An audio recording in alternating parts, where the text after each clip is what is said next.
add an egg that's been coated in a thick white paste. The news anchor keeps the egg.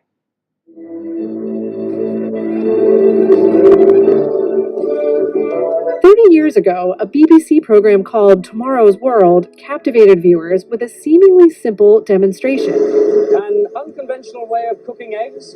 Well, this is no ordinary egg. The camera zooms in on a blowtorch pointed directly at an egg that's been coated in a thick white paste.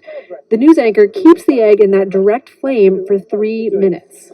Well, it hasn't broken up at all, and you can see on the front here it's glowing red hot. Then the intrigue. He turns the blowtorch off, picks up the egg with his bare hand, then cracks it over a glass bowl. What's inside? The egg hasn't even begun to start cooking.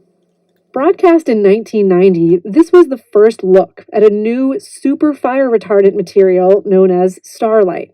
That's light as in L-I-T-E. But its secretive inventor died, supposedly without ever sharing his formula. And now students at UC Merced, like Motaz Dahabra, are joining the ranks of enthusiasts around the world trying to recreate it. Just figuring out how to make things work when everything's kind of against you. I think that's what I like most about this project. The inventor was a complete unknown, an enigmatic British hairdresser named Morris Ward, who claimed to have stumbled upon Starlite in his kitchen by mixing common household ingredients. Science is full of accidents that produced great inventions. Penicillin, Teflon, even cornflakes were all developed through happenstance. Ward showed off his concoction on TV in the US and the UK, like in this Dateline NBC segment in the mid-90s, but he was notoriously tight-lipped about what was in it. You know what it does, but you don't necessarily know how it does what it does. I'm perfectly happy to say that it is what it is and it does what it does. And despite supposedly drawing attention from big players like NASA and the aerospace giant Boeing, Ward never made a business partnership or even patented Starlite before dying in 2011. Today, though, the internet is full of amateur chemists offering their own Starlite recipes, because the idea is tantalizing. If a thin coating could withstand a direct flame of thousands of degrees, what could it do for space shuttles, airplanes, or homes built in wildfire-prone areas? That's what captivated UC Merced student Motaz Dahabra. You could literally spray it on your car, spray it on your house, whatever you want to spray it on to make something that's fireproof. That's one of the biggest applications and selling points for it. Dahabra is a mechanical engineering undergraduate at UC Merced.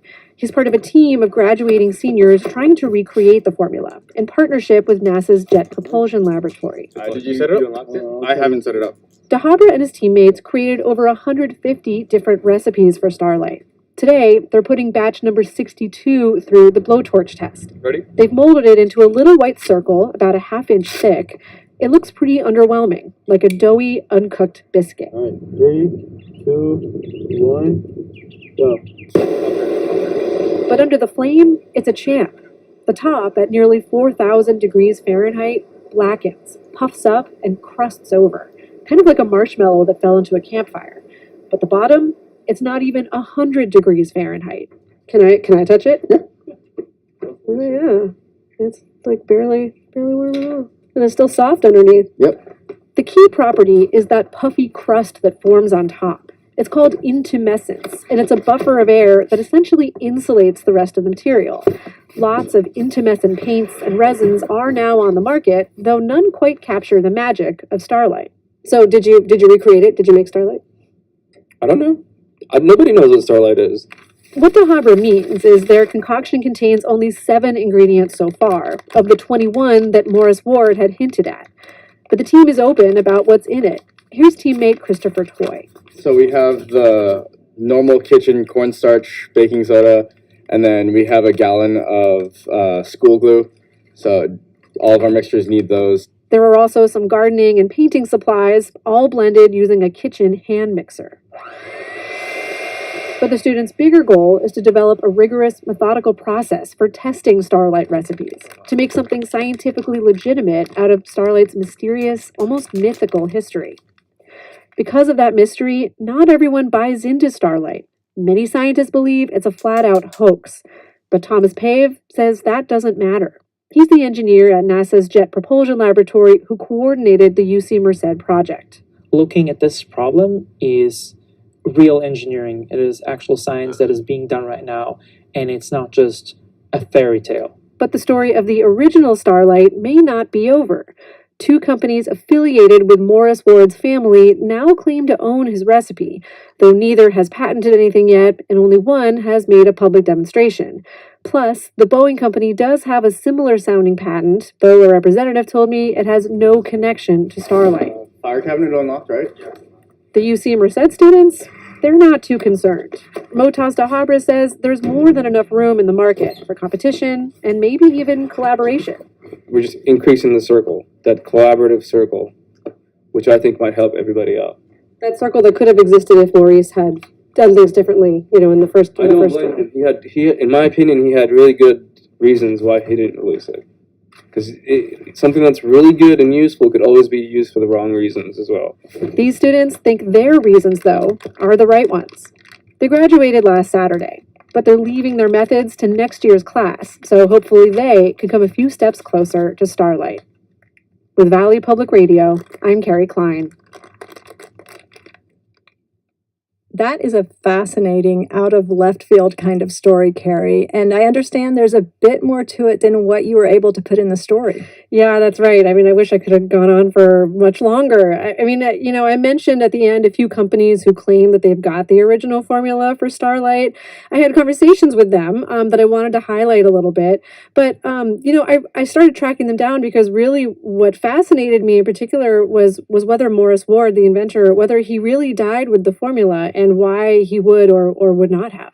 Right. He came up with this invention that held a tremendous amount of potential in the fields of engineering and aerospace. And you said yourself he agreed to lots of TV interviews about it. Mm-hmm. So wouldn't that show he really did want to share it with the world? I know, it seemed that way. And he reportedly did work for a little while along with NASA, Boeing, and the British government. But apparently he did share samples with them so they could run tests on the material. But simultaneously, he was really secretive. He would only share very small samples, and he allegedly would ask these organizations to try not to analyze the contents, just study how the material behaved. And so for why he would be so secretive, by some accounts, it was a question of money. One news article from a few years ago quotes someone as saying he would change his demands daily for how much money he wanted for his formula. But many others have said that really it was that he was afraid of his work being used for the wrong purposes, and that even patenting the material, he was worried that that could result in others being able to duplicate it or find something really similar to it and then weaponize it instead of using it to produce something good, like protecting people from fire and from burning. So when Ward died in 2011, he had never patented the formula, and he'd never struck a deal with Boeing or NASA or any of the other big aerospace companies that had expressed interest in the material. Does that mean Starlite died with him? This is where the mystery continues, because there are two companies out there that claim they're carrying on his legacy. So the first I want to talk about is called Starlite Technologies. It's a company based in Texas. The vice president is Nikki Ward McDermott, one of Ward's daughters. She claims she's got something close to her father's recipe. Now, I didn't get the chance to actually speak with her, but I did talk with the CEO of Starlite Technologies, Chris Bennett. And I think the first thing that really became apparent to me is that he very much believes in this mission that Morris Ward originally talked about preventing unnecessary deaths from fire, creating fireproof casings for engines. He's very much driven by this vision. So is his company working on patenting the material then? He actually says no, that despite the fact that they have the formula, they're not doing research and development on it, but instead focusing more on outreach to get media and firefighter groups and other organizations excited about what Starlite can do. Here's a quote from Chris Bennett. The key way forward is publicity and public awareness.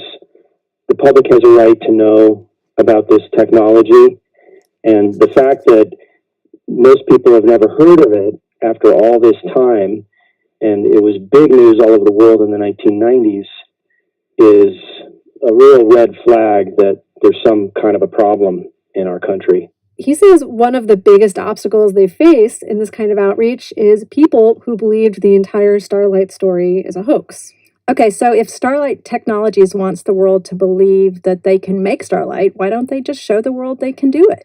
That's a great question. This is what Bennett said when I put that question to him. We could probably do a demonstration on a video on the internet, but I've posted videos on YouTube and then they get 0 hits, except for the friends and people that I send there. And so I haven't really bothered with that because until we get an opportunity to demonstrate it on television or something, I don't think it's really going to matter. He also told me that he feels his company has been blocked from getting onto the market. Okay, so what about the other company? So the other company does seem to be doing a lot more work on developing a formula. It's called ThermoShield, and it's based up in Sacramento. And according to CEO Rafael Silva Alfonso, Morris Ward's family sold him the formula after Ward died. Now, one really interesting thing about this is that Alfonso says everyone who's trying to recreate Starlite with household materials, they're on the wrong track. He says that the idea that the Starlite is made of household materials, that it's non-toxic, very easy to make, he said that that was a lie that Ward perpetuated to keep people from figuring out the real ingredients. Right, and didn't he say that he could feed it to his pets? Right, he did say that. His daughter has said that, and Alfonso says that's just not true. Yeah, he was very, very secretive about it, and he also liked to play jokes on people. He was just like that. But neither PVA glue or baking powder or baking soda are in the ingredients. It's not made out of household stuff. Okay, so how far along are they in developing Starlite? Well, according to Alfonso, ThermoShield is working on 2 parts of that process. The first is they're trying to develop an actual scalable material, something that can be produced not just in these small samples, but produced on a large scale, distributed in large quantities, something that can be applied easily to whatever material you need. And secondly, they're working on finding investors. He says they've even approached another company to talk about the patentability of what they've got so far. So when I ask him for his take on this other company, Starlite Technologies, and the formula that they've created, he kind of throws the gauntlet at Ward's daughter, Nikki, who again is one of the executives of this other company, Starlite Technologies. I challenge Nikki to come up with a demonstration and third-party validated real results. That's the way of moving forward with this. Speaking of validation and results, ThermoShield has posted a video on their website with what looks like a demonstration of their material, though the details are a bit hard to make out. However, just like Chris Bennett of Starlite Technologies, Alfonso wouldn't tell me what's in his formula, and he said he had turned down a request from the UC Merced students for a sample. So then there's the question of collaboration. Can any of these companies work together on any of this? Well, both of these companies say yes, to me in an interview. They'll say, we welcome collaboration, we welcome competition. This is all a way to get to a better product with all of these minds out there. And they've invited these UC Merced students to even call them up and work together. So we'll see if they actually follow through on those promises. Fascinating material, so to speak. Yes, indeed. Thanks, Alice.